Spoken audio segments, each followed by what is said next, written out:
और रोजे रख रहे हैं आप, कभी कभी हराम है। जवाब देगा कोई मुझे? वाजिब है, ईद के दिन रख के दिखाइए।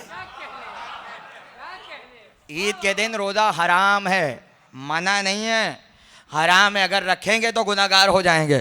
अब परवरदिगार का अजीब निज़ाम है, 30 दिन रोजे रखवाए और जब 31वां दिन आया तो हराम कर दिया। भाई वही दिन है मगर तरतीब बदल गई है। एक दिन पहले रोजा हलाल था, वाजिब था, और अगले दिन रोजा हराम हो गया। क्यों? एक चांद दरमियान में है। अगर उस चांद को हटाइए तो न रमजान के रोजे वाजिब होते हैं और वो चांद निकले तो ईद का रोजा हराम हो जाता है। कुरान ने कहा वशम्स वदुहाहा वल कमर इज़ा तलाहा।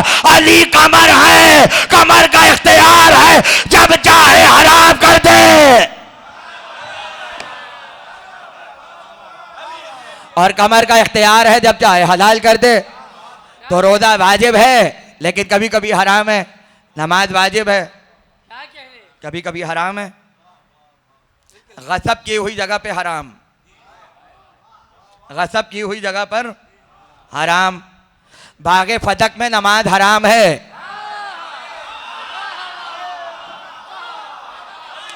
और ही नहीं फरमा रहा, नया जुमला है, रखिएगा, कभी काम आएगा। हो सकता है जावेद मिर्जा साहब नज़्म कर दें अपने किसी शेर में।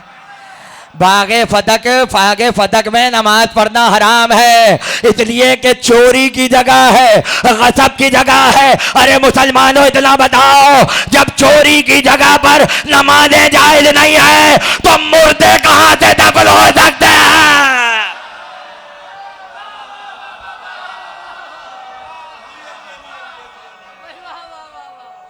खुदा सलामत रखे आपको। तकरीर अजीब मंजिल पर आ गई है, मुझे लानी नहीं थी मगर आ गई तो आ गई। अब यूं ही सही। अच्छा, कब्जे की जगह पे हराम, काबे की छत पे हराम, सिमत पे जायज़ है, यूं हराम है। निज़ाम है अल्लाह का। और कहाँ हराम है? अली से पूछा गया, कहने लगे जो काबे को पुष्ट दिखा के नमाज पढ़े उसकी नमाज क्या है? हराम। चाहे कितने खुलूस नीयत से क्यों ना हो, चाहे बड़ी बड़ी दाढ़ियाँ रख के क्यों ना हो, चाहे पाँचे चढ़े हुए हों, चाहे सुर में लगे हुए हों, चाहे कितना इत्र मला हुआ हो, अगर काबा बदल जाए तो सब बदल जाता है।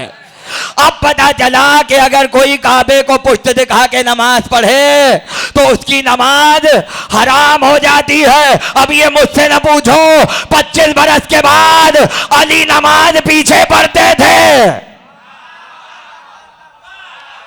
या नमाज आगे बढ़ते थे? मैं तो इतना जानता हूं, अली की मिसाल काबे की मिसाल है। जो अली के आगे बढ़ के पड़ेगा वो तो नमाज मुंह पे मार देगा। नारे हैदरी, बाबा ने बना नारे सलवा।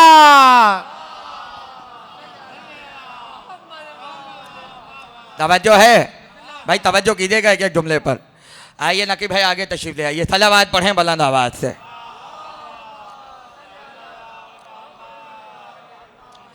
आज भी देखिए, रसूल से आगे नमाज हराम है और इमाम से आगे भी नमाज हराम है, जर्रा बराबर भी आगे के हराम।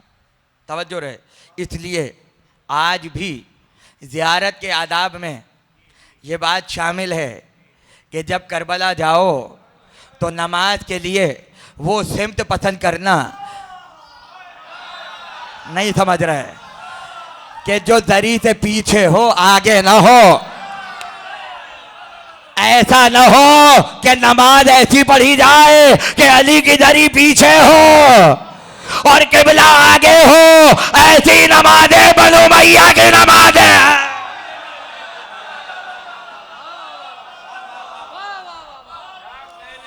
और अली बढ़ते जा रहे हैं, बढ़ते जा रहे हैं, बढ़ते जा रहे हैं। बाबिल की ज़मीन पर आकर रुके और आकर कहा वुज़ू की तैयारी करो, वुज़ू की तैयारी करो। अब वुज़ू हो रहा है और वुज़ू करते करते आपस में बातें हो रही हैं। एक तरफ तो अली नमाज की बातें करते हैं, दूसरी तरफ नमाज कज़ा करवा दी। खुदा जाने वो कौन थे जिन्हें अली के होते हुए भी नमाज के कज़ा होने की फिक्र है।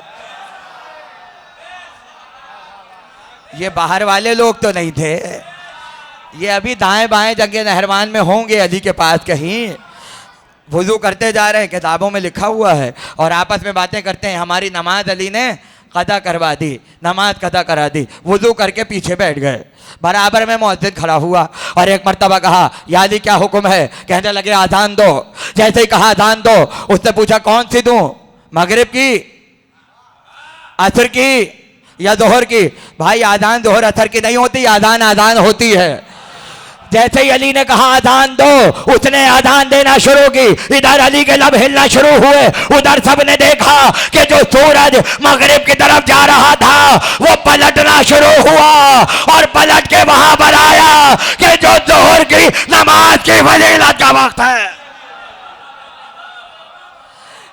जोहर की नमाज की फजीलत का वक्त है। तकबीर कही, नमाज शुरू हुई, सूरज आगे बढ़ा। फिर अली ने तकबीर कही, असर की नमाज शुरू हुई, सूरज आगे बढ़ा। भाई जैसे ही असर की नमाज खत्म की, रावी कहता है सूरज इतनी तेजी से मगरिब में गया जैसे जलता हुआ अंगारा पानी में गिरता है, एकदम से अंधेरा हो गया।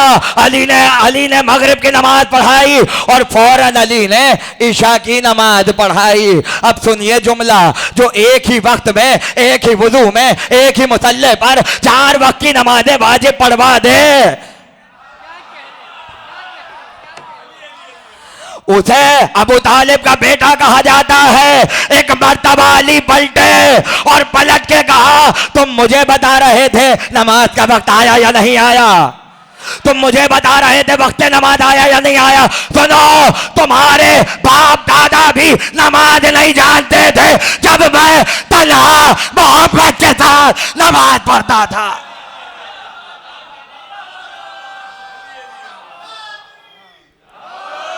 और हमारे साथ खदीजतुल कुबरा होती थी।